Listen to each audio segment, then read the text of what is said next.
Student आता आपण पुढची एक्झाम चालू करतोय बरोबर ना. चौथी एक्झाम आहे वर्डची. असे अलग अलग एक्झाम देत बसायचं प्रत्येक टॉपिकच्या.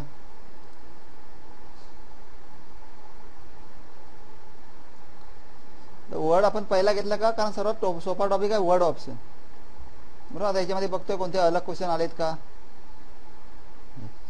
हेडर डिस्टन्स हा क्वेश्चन अलग आलाय थोडा बरोबर. क्वेश्चन वरती क्लिक केलं. काय क्वेश्चन वाचा जरा. In the given word document change the header distance है ना.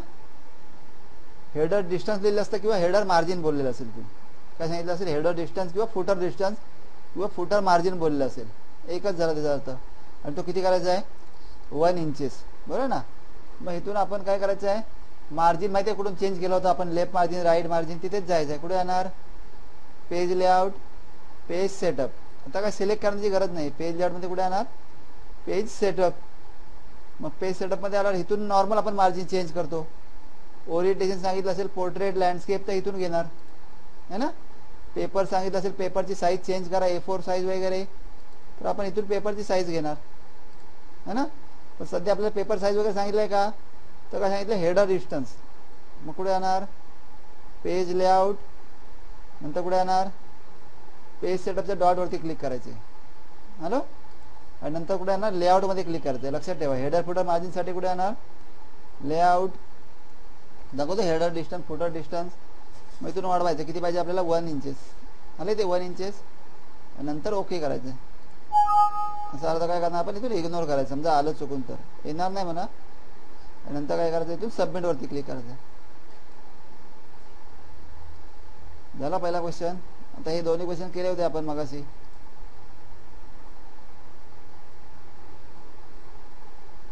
आता हा क्वेश्चन अलग आहे बघा, जरा हायलाइट करायचंय.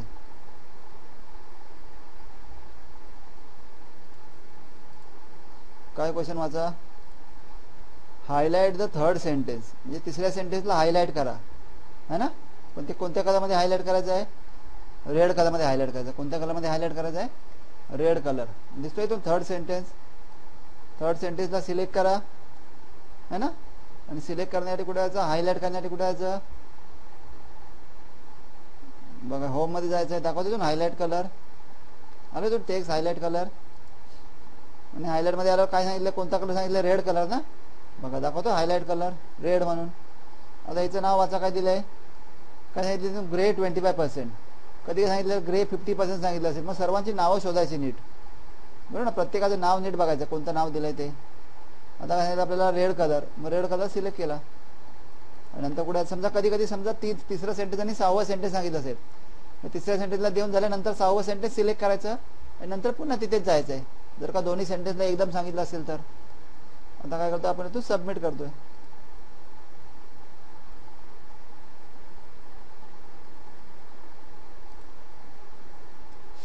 आता पुढचा क्वेश्चन बघा.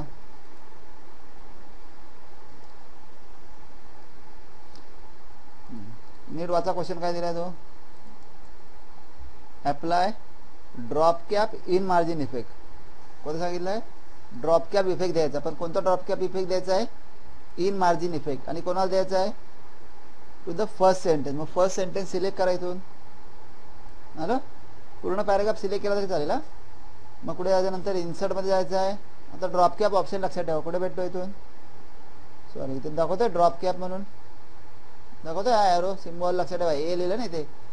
ड्रॉप कॅप वरती जायचं. तर ड्रॉप कॅप मध्ये कोणतं सांगितलं, ड्रॉप कॅप त्याने इथे ड्रॉप दिला आणि इथून इन मार्जिन दिले. मग कोणता घ्यायचा आपण, इथून इन मार्जिन. कळलं. इथून नाही भेटलं तर आपण इथून जाऊ शकतो, ड्रॉप कॅप ऑप्शन वरती जायचं. कळलं. इथून कधी कधी सांगितलं असेल इन मार्जिन, त्यांनी लाईन सांगितलं असेल 4 लाईन 5 लाईन तसं घेऊ शकतो आपण. आता काय सांगितलं, फक्त एवढंच सांगितलं ना, इन्सर्ट मध्ये जायचं, ड्रॉप कॅप आणि कुठे जायचं, इन मार्जिन दाखवतोय. आणि नंतर काय सांगितलं, सबमिट. पण कधी कधी सांगितलं असेल की ड्रॉप कॅप इफेक्ट रिमूव्ह करा. कधी कधी काय सांगितलं असेल, ड्रॉप कॅप इफेक्ट रिमूव्ह करा, म्हणजे घालवा ड्रॉप कॅप इफेक्ट. तर कसं घालवायचा, इथे क्लिक करायचं दाखवतो ना, ड्रॉप कॅपवरती जाऊन काय करायचं, नन करायचं. झालं ना. ड्रॉप कॅप नको असेल तर सांगितलं असतं. कधी कधी ड्रॉप कॅप दिला असेल तो ड्रॉप कॅप इफेक्ट घालवायला सांगितलं असेल की रिमूव्ह ड्रॉप कॅप इफेक्ट. कळलं कसं रिमूव्ह करायचं. समजेल एवढी प्रॅक्टिस.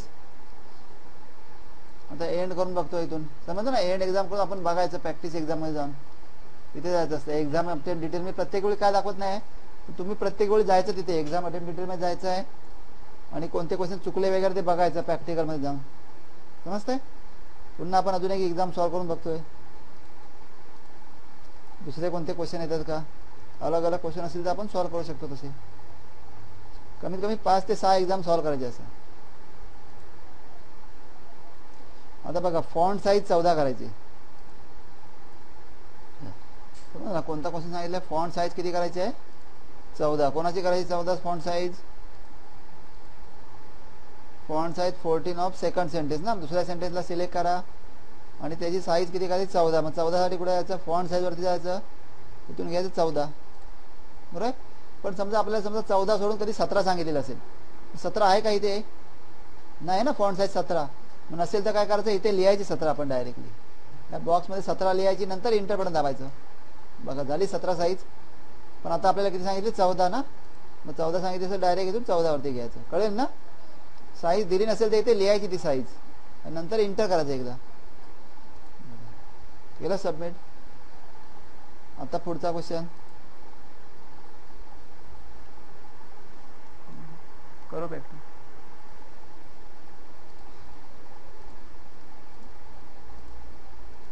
काय सांगितलं, in the given word document change the 8 sentence text alignment to center. 8 sentence पूर्ण सिलेक्ट करायचं. आणि काय सांगितलं अलाइनमेंट. आता आपण अलाइनमेंट शिकलो ना पहिल्या लेक्चरला. अलाइनमेंट कुठे आहे बघा, दिसते अलाइनमेंट कोणती आहे, left, alignment center, alignment right, justify. सध्या कोणती घ्यायला सांगितले, अलाइनमेंट सेंटर घ्यायला सांगितले. बघा आलो सेंटर अलाइनमेंट. आणि नंतर कुठे जाणार, सबमिट वरती जायचं. Hello.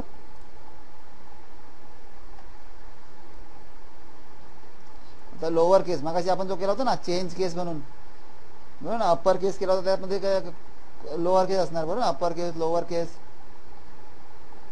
Drop cap, in margin. आलो इथून इंटर एंड करतो एक्झाम. कळेल. पण स्टुडंट एक्झाम करताना फक्त एक्झाम करत जाऊ नका. याच्या आधी बेसिक कॉम्प्युटरचे जे कोर्स आहेत ना, वर्ड, एक्सेल, पॉवर पॉईंट, ते प्रत्येकाचे प्रॅक्टिकल बघा. डायरेक्ट एक्झाम केलं तर फक्त तुम्हाला एक्झाम पुरतं समजून येणार, बरोबर ना. जे माझे दुसरे व्हिडिओ आहेत ना ते प्रथम पहा पहिले. हे वर्ड कसं सॉल्व्ह करायचं आहे, एक्सेल, त्याची प्रॅक्टिस करा आणि नंतर एक्झाम वरती जा. समजतंय.